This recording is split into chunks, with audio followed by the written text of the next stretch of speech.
এমজেএইচ মঞ্জুকে আহ্বায়ক, আতিক শাহরিয়ারকে সদস্য সচিব, উমর ফারুককে মুখ্য সংগঠক এবং সাবিনাকে মুখপাত্র করে বৈষম্য বিরোধী ছাত্র আন্দোলন সম্মিলিত বেসরকারি বিশ্ববিদ্যালয়ের কমিটি আত্মপ্রকাশ করেছে। বুধবার রাতে বাংলা মোটরে বৈষম্য বিরোধী আন্দোলনের কেন্দ্রীয় কার্যালয়ে এই আত্মপ্রকাশ হয়।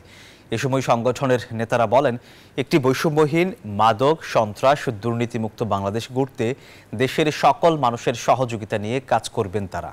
বলেন, এটি একটি অরাজনৈতিক সংগঠন, যাতে কাজ করতে পারবে সকল দল মতের মানুষ। শুধু জুলাই গণঅভ্যুত্থান নয়, প্রাইভেট বিশ্ববিদ্যালয় বহু আগ থেকেই স্বৈরাচার হটাতে কাজ করেছে।